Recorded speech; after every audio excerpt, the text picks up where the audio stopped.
La década pasada, el mundo parecía un polvorín a punto de estallar. A finales de 2010, Mohamed Bouazizi, un joven vendedor ambulante, se roció con gasolina y se prendió. La policía le había confiscado su puesto de frutas, y con él la posibilidad de ganarse la vida con... Su gesto fue un grito desesperado contra un régimen autoritario que acabó encendiendo la mecha de la... Las descargas de descontento, sin embargo, se extendieron por el resto del mundo.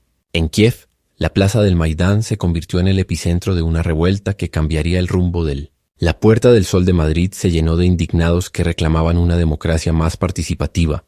Los estudiantes tomaron las calles de Santiago de Chile para revolverse contra una desigualdad Esos años, entre 2010 y 2020, millones de personas salieron a manifestarse como nunca antes en la JIS. Fueron más incluso que en los años 60, cuando florecieron los movimientos por los derechos civiles.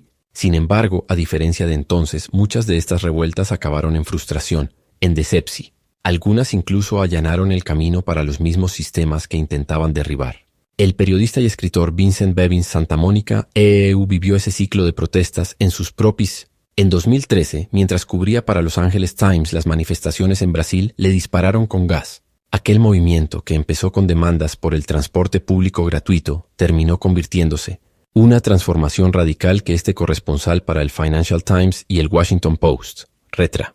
En él recorre una docena de países y entrevista a más de 200 protagonistas para entender por qué aquí. El escritor y periodista Vincent Bevins, durante una sesión fotográfica cedida Capitán Swing, fue una época de movilizaciones explosivas, dice Bevins desde el otro lado de... Y como en toda explosión hubo fuego, pero muchas veces no quedó nada. Si unes las dos metáforas, olas de protesta y fuego, obtienes vapor, mucho calor que se disipa rápido sin dejar rastro, sostiene. Durante algo más de una hora, Bevins conversa con el español sobre aquello que quedó o que no quedó. ¿El mundo parecía estar realmente en llamas o era solo una ilusión? En algunos lugares el fuego las calles literalmente estallaron en llamas y se forzaron cambios. Pero en otros lugares la creencia genuina de que se avecinaba un cambio estructural profundo resultó. Es decir, de algún modo ese fuego, ese poder transformador y purificador existía más en el interior, parece contradictorio. Precisamente mi investigación comienza por esa contradicción. Esa década demostró que enormes cantidades de personas podían salir a la calle sin haberse organizado. Derrocaron gobiernos. Sin embargo, también aprendimos que ese mismo fenómeno podía no lograr absolutamente nada. O incluso, ¿por qué una década de protestas no llevó a la revolución? ¿Por qué fracasaron? Porque a menudo muchas surgieron de forma repentina y aún así transformaron estructuras profundas de sus sociedades. Pero si visitas Egipto en 2012, un año después de la revolución, o Brasil en 2014 tras las protestas, no hay señales visibles del movimiento. ¿Dónde está la revuelta, sus protagonistas, su lugar en el nuevo orden? No hay una respuesta clara. Toda protesta es en el fondo una acción comunicativa. ¿A qué se debió esa incapacidad para construir? Ese formato que parecía el más natural se volvió hegemónico en los años 2010. Fue muy eficaz para llenar las calles, pero esa misma horizontalidad se convirtió en una limitación. Si alguien lo intentaba, muchos respondían: no te conozco, no me representas. Aún así, creo que las movilizaciones abrieron oportunidades reales de transformación. ¿Qué pasó con esas oportunidades? Se aprovecharon, pero no por el propio movimiento, sino casi siempre. En muchos casos, los participantes de las protestas vieron cómo sus enemigos capitalizaban las oportunidades, y eso lo sintieron como una derrota, como una traición. En otros contextos, los actores que se beneficiaron del cambio eran más o menos aliados, personas como ti. ¿Cree que ese fracaso de las revoluciones fue lo que pavimentó de alguna manera el camino para el AU? A nivel global, especialmente en Europa Occidental y América del Norte, el ascenso de la derecha AUTE. Como mencioné, la crisis de confianza y legitimidad del sistema global, que empezó alrededor de 2008, el auge del populismo de derecha en la segunda mitad de los años 2010, es una respuesta a esa misma C. Pero en lugar de buscar soluciones reales, dicen: la solución soy yo. Yo gobernaré. Es una demagogia peligrosa, la clásica respuesta de la extrema derecha. El mundo está hecho un desa. Olvidad la difícil tarea de construir representación democrática. Dadme el poder y yo representaré a toda la nación. Por supuesto, luego ellos deciden quién pertenece a la nación y quién no, convirtiendo a esos en Sí, es una respuesta a la misma crisis, pero es una no respuesta, sino una reacción deshonesta y falil. Partidarios del expresidente de Brasil, Jair Bolsonaro, frente al Congreso Nacional de Brasil en Brás. Adriano Machado, Reuters. Usted fue corresponsal en Brasil durante años. ¿Cómo pasa un país de protestar contra el gobierno socialdemócrata para exigir un transporte público? En junio de 2013, protestas convocadas por grupos de izquierda y anarquistas provocaron una fuerte R, pero el crecimiento no fue solo cuantitativo. Cambió también la naturaleza del movimiento. A medida que millones salían a las calles, nuevos sectores desplazaron a las organizaciones original. A finales de junio, los recién llegados, hoy identificados como los orígenes de la extrema derecha B, años más tarde, algunos fundaron movimientos que impulsaron la destitución de Dilma Rousseff y Apoya. No fue simplemente un reemplazo de un proyecto por otro, como en Europa. En Brasil, quienes llevaron, y en Egipto, tras la caída del dictador Mubarak en la primavera árabe, llegó un régimen aún más repi. En Egipto ocurre algo similar, aunque con matices. No es una disputa entre izquierda y derecha, sino el reemplazo de un autócrata por otro. En junio y julio de 2013, un golpe contrarrevolucionario, respaldado por Estados Unidos, instaló al Pinochet. Una vez más, ese poder intenta presentarse como continuidad de las auténticas protestas populares de. Este fenómeno se repite en todo el mundo. La derecha se apropia de lemas, tácticas y estilos de las PAN. Los gobiernos han aprendido que una de las tácticas más efectivas es simplemente esperar. Uno es Corea del Sur, en 2016, donde una movilización masiva en Seúl logró la destitución de la PRES. No se cumplieron todas las demandas, pero ese objetivo central y específico sí se alcanzó. Y eso tú, y el otro, el del gobierno de Gabriel Boric. Es verdad que no ha logrado ese proyecto de Estado social con el que soñaba, ni se acerca. Y es cierto también que la izquierda chilena no consiguió aprobar una nueva constitución, pero objetivamente lo de Chile fue notable.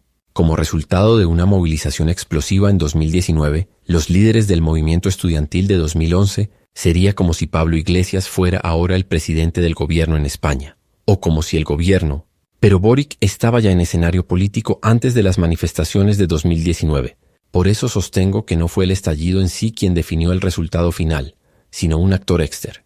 Ahora bien, sí creo objetivamente que Boric coincidía con el impulso inicial del estallido más de. ¿Y el 15M? ¿Fracasó? Muchos líderes de ese movimiento terminaron entrando incluso en el gobierno. Bueno, en España, el gobierno no fue derrocado en 2011, ni hubo una transformación constitucional es decir, nadie negaría que no se logró todo lo que se soñaba en las plazas en 2011. Pero el fenómeno, así que lo consideraría un éxito moderado. Por supuesto, no se logró todo lo que se soñaba en las plazas en 2011. En su libro menciona un caso bastante similar, el Occupy Wall Street, en el que un grupo izquierdis. Es curioso porque Occupy Wall Street fue pensado como una copia de la Plaza Tahrir. No lo logró, no acabó con el gobierno de Barack Obama, pero acabó siendo una contribución muy positiva. ¿En qué sentido? Se transmitió un mensaje particular a la sociedad estadounidense. Muchos jóvenes de mi generación escucharon por primera vez enfoques políticos y económicos desconocí. Algunos formaron nuevos grupos que siguieron activos durante la década siguiente. Fue el inicio de un proceso largo pero clave de reintroducción del discurso socialdemócrata en En la historia de los movimientos sociales, el fracaso es habitual. Rara vez se logran todas las deme. Lo sorprendente, en los casos que analizo, no es eso, sino que tras una victoria eufórica, las cosas. ¿Cuánto dice de una sociedad la manera en la que se manifiesta? En Francia, cualquier decisión política. En países como España es difícil que eso suceda. Cada país desarrolla su propio repertorio de protesta. Vivimos en un sistema global, pero las respuestas al descontento son nacionales con su propia grama. Lo que se considera una protesta legítima varía según el contexto. En Francia, por ejemplo, ciertas decisiones gubernamentales provocan respuestas inmediatas como INSI. En EU estamos viendo ahora cómo se redefine ese repertorio. En los últimos días, soy de Los Ángeles, también ha habido coches incendiados. Las respuestas a la injusticia dependen tanto de las ideas como de las condiciones materiales. En sociedades organizadas, con sindicatos o partidos, una huelga general puede ser una reacción nati, pero en países más atomizados como Estados Unidos surgen otras formas de acción. Cada contexto tiene su repertorio simbólico. Si creciste viendo que se hacen carteles, marchas o se queman coches como forma de protesta, eso es. Toda protesta es en el fondo una acción comunicativa, y como todo lenguaje, necesita un sistema simbólico compartido para ser comprendido. Ese sistema cambia de país en país. Lo hemos visto en países como Turquía, pero también en democracias consolidadas como Estados Unidos. ¿Dirías que los gobiernos han perfeccionado sus estrategias para sofocar las protestas? Los gobiernos. Hay un artículo en New Left Review de 1968 donde André Gorz dice: «Solo puede sorprender a la clase. Es decir, cuando aparece un nuevo tipo de revuelta, sorprende a las élites, pero inmediatamente DSP están preparadas para eso, para adaptarse. En 2011, esas movilizaciones explosivas, coordinadas digitalmente, pillaron por sorpresa a las élites, pero han tenido 10 años para aprender a usar las redes sociales para impulsar sus propias agendas. También han aprendido que una de las tácticas más efectivas para responder a manifestaciones explosi, esperar a que se disuelva, imagino. Claro, porque si una revuelta depende de millones de personas alejadas de sus vidas cotidianas, quienes logran quedarse más tiempo en las calles suelen ser un grupo específico, como activistas pro, así que cuando los únicos que quedan protestando no representan a las clases populares, los líderes, ¿por qué debería escucharles? Trump, como dice, no parece esperar. De hecho, ha lanzado al ejército a las calles para controlar las protestas contra las deportaciones. ¿Cree que puede marcar un precedente este tipo de represión? Este tipo de reacción desproporcionada. Trump no está respondiendo proporcionalmente. Lo que está haciendo es una demostración de fuerza. Está enviando un mensaje a sus seguidores y a sus adversarios. Yo soy el orden, yo soy la ley. No importa lo que digan los alcaldes, no importa si hay violencia o no, yo actúo con mano dura. Y eso es peligroso porque desplaza los márgenes de lo aceptable, normaliza una respuesta autoritaria. Si envías al ejército cuando ni siquiera hay una rebelión, entonces, ¿qué harás cuando sí haya un coach? Protestas en Los Ángeles, miércoles 11 de junio de 2025. Atacar a los medios de comunicación se ha convertido también en una estrategia ampliamente utilizada. Es también consecuencia de esa década. Existe efectivamente una línea de continuidad entre la oleada. Aquellos años, la prensa demostró su poder para moldear el significado, la legitimidad y el rumbo de. Vieron como en las revueltas, desde la Plaza Tahrir hasta Occupy Wall Street, pasando por Venezuela, quedó claro que los periodistas no eran solo observadores, sino también actores en el paisaje político. Las élites aprendieron que podían desacreditar a los movimientos, desacreditando a los medios que Los fracasos de la década pasada prepararon el terreno para el giro autoritario que vemos ahora. Que no supimos entender. ¿Qué parte de culpa tenemos? La confusión de muchas protestas, falta de POCs, nos deslumbraron los estallidos y no pensamos en dónde caerían los pedazos. Eso generó una crisis de autoridad interpretativa. Los manifestantes se sintieron mal representados. Hoy vivimos en un mundo moldeado por esos fracasos, de comunicación en los movimientos, de represent.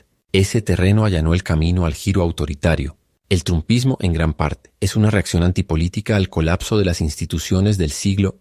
Cuando el poder se vuelve opaco, atacar a la prensa no es solo consecuencia, es estrategia, porque si desacreditas a quienes traducen el poder, reduces la capacidad del público para responder.